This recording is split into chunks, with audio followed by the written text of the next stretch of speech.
RR hotel ప్రారంభానికి రావడం నాకు చాలా ఆనందంగా ఉంది.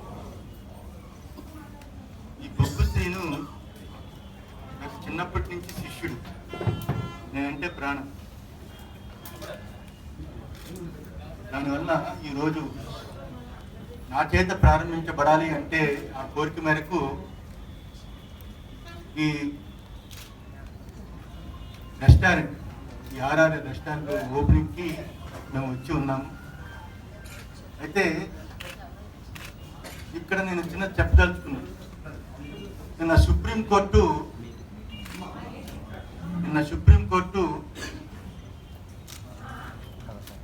అయోధ్య రామాలయం గురించి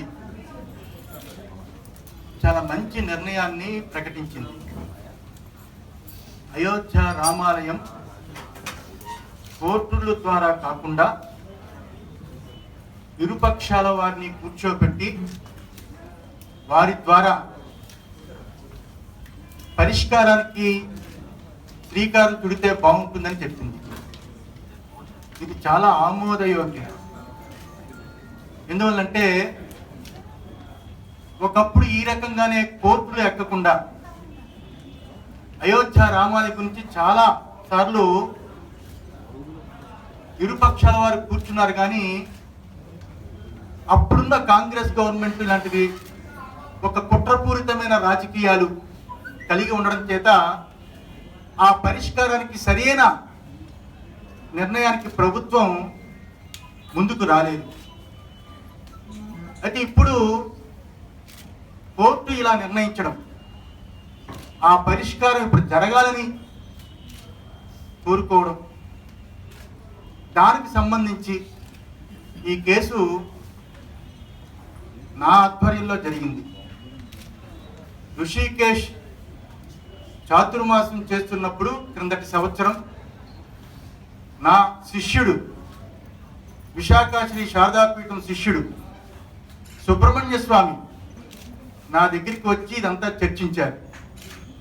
ఇందులో నా శారదాపీఠ యొక్క పాత్ర కూడా ఉంది. సుబ్రహ్మణ్య స్వామి యొక్క ఆ బిల్లు ఏదైతే ఉందో అది వేసిన మేరకు అత్యున్నత న్యాయస్థానం ఈ నిర్ణయాన్ని ప్రకటించింది.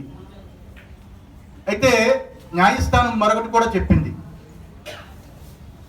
ఏమంటే మా న్యాయస్థానం నుంచి జడ్జీలు, న్యాయమూర్తులు వారు కూడా ఈ యొక్క చర్చా వేదికల్లో పాల్గొంటారు. సామరస్యపూర్వకంగా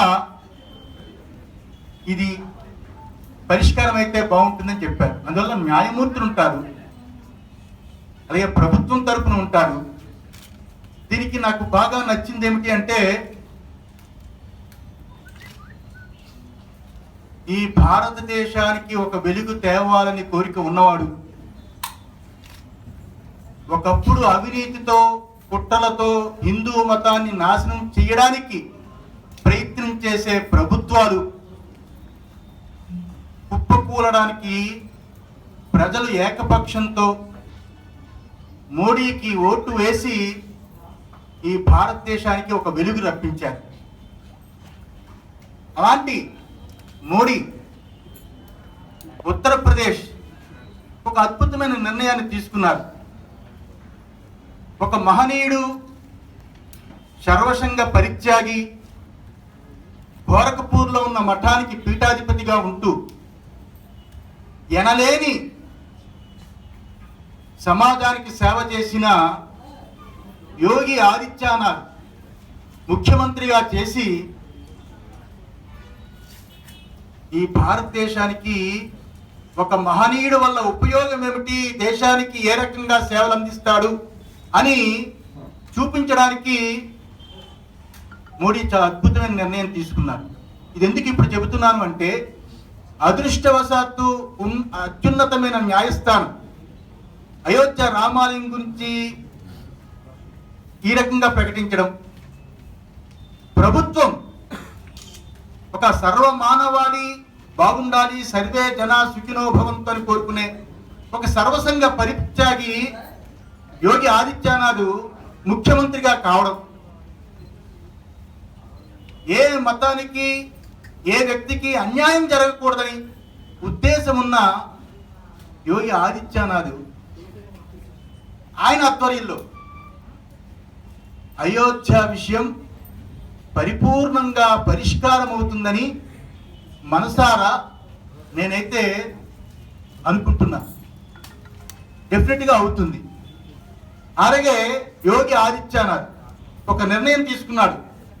ముఖ్యమంత్రి అవగానే ఉత్తరప్రదేశ్లో కబేళాలు ఏవైతే ఉన్నాయో వాటన్నిటినీ తొలగిస్తామని సంతకం కూడా చేశాడు. అప్పుడే 2-3 పెద్ద కబేళాలు మూసివేయడం జరిగింది.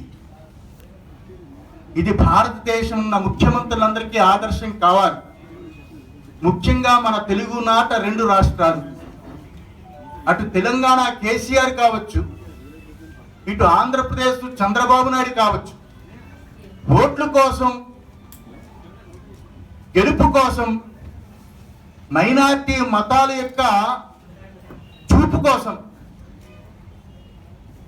అన్యాయంగా జాతి, కులము, వర్గము, మతము అని భేదం చూడక అందరికీ పాలిచ్చే తల్లి లాంటి గోవు కబేళాలకి తరలిపోతున్న మైనారిటీ ఓట్ల కోసం అమ్ముడుపోయి కబేళాలు పెంచుతున్నారు. దమ్ముంటే ఈ భారతదేశంలో అత్యధికంగా ముస్లింలు ఉన్న ఏరియాలు, కబేళాలు ఉన్న ఏరియాలు మొట్టమొదట నిర్ణయం తీసుకుని ఉత్తరప్రదేశ్ ఏ రకంగా కబేళాలు పూర్తిగా నిర్మూలించాలని కోరుకుందో ఆ రకంగానే ప్రొద్దుట లేస్తే నిజాయితీ, ధర్మం, నీతి అని మాట్లాడే ఈ 2 రాష్ట్ర ముఖ్యమంత్రులు ధర్మం గురించి మాట్లాడే హక్కు ఉండాలి అంటే మనకు పాలిచ్చి పోషించే కన్న తల్లి కంటా గొప్ప ఆ కబేళాలు పోకుండా గోవుల్ని కాపాడే బాధ్యత మీకుంది. వీటి నిర్ణయం 2 రాష్ట్రాలు తీసుకోవాలి. కొత్తగా వచ్చిన యోగి ఆదిత్యనాథ్ ఆదర్శంగా తీసుకోవాలి. పుట్టుకతోటే రాజకీయంగా వచ్చి దేశానికి ఉద్ధరిస్తాం అనే ప్రగల్భాల కంటే ఈ దేశానికి, భారతదేశానికి ఎంతో ఉపయోగపడి ఒక మహాత్ముడిగా, మహనీయుడిగా వెలుగొంది ఒక ముఖ్యమంత్రి అయిన యోగి ఆదిత్యనాథ్ గాని, అతన్ని పూర్తిగా అతనికి సహకరించిన మోడీ గాని వీళ్ళిద్దరిని ఆదర్శంగా తీసుకుని ముఖ్యంగా ఈ 2 రాష్ట్రాలు తెలంగాణ, ఆంధ్ర కబేళాలు లేకుండా చేయాలి. ఇది మనస్ఫూర్తిగా నేను కోరుతున్నా. అయోధ్య విషయంలో పరిపూర్ణమైన సహకారం ఏదైతే ఉంటుందో అది విశాఖ శ్రీ శారదాపీఠం సహకారం ఉంటుంది. ఎందువల్లంటే నా దగ్గర జరిగింది చర్చ ఋషికేశ్లో ఉన్నప్పుడు. అప్పుడు కోర్టులోకి వెళ్ళడం నా శిష్యుడు సుబ్రహ్మణ్య స్వామి చేశాడు.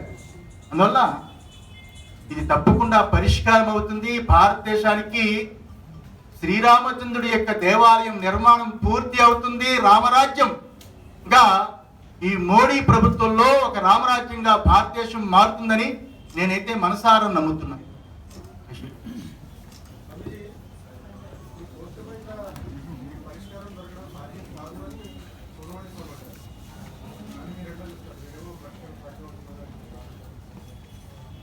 నేనైతే నిన్న సుబ్రహ్మణ్య స్వామి మాట్లాడాడు అనే విషయాన్ని నేనైతే చూడలేదు. ఆయన నాతో ఇప్పుడు ఇంకా మాట్లాడలేదు.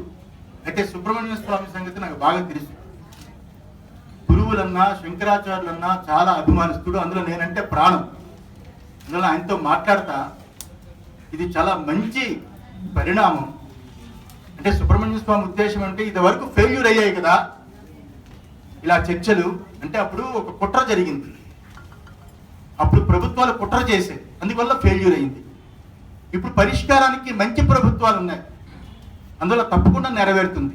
నేను కూడా సుబ్రహ్మణ్య స్వామి ఆయనతో మాట్లాడి, ఎందువల్లంటే ముఖ్యంగా అత్యున్నత న్యాయస్థానం యొక్క న్యాయమూర్తి ఉంటాడు, అది అందులో గొప్ప విషయం. ఉంటారు కాబట్టి డాక్టర్ సుబ్రహ్మణ్య స్వామి కూడా పాల్గొంటారు. అందులో పొలిటికల్కి సంబంధించిన వాళ్ళు పాల్గొంటారు. యోగి ఆదిత్యనాథ్ ఆయన పాల్గొంటారు. అయోధ్యలో ఉన్న ముస్లింలు చాలా గొప్పవాళ్ళు. సామరస్యపూర్వకమైన అభిప్రాయం కావాలి. వాళ్ళు ఉంటారు, తప్పకుండా ఇది పరిష్కారానికి అవుతుంది. కాబట్టి నేను కూడా సుబ్రహ్మణ్య స్వామితో మాట్లాడి ఈ విషయాన్ని ఆయనకి వివరించి చెప్పడానికి ప్రయత్నం చేస్తాను. స్వామి, ఎన్నాళ్ళలో ఈ సమస్య పరిష్కారం అవుతుందని మీరు భావిస్తున్నారు? తప్పకుండా 2018 మార్చి లోపుని తప్పకుండా ఇది పరిష్కారం అవుతుందని నాకైతే పూర్తిగా అవగాహన ఉంది. దాని మీద పరిష్కారం అవుతుంది, నాకైతే నమ్మకం ఉంది.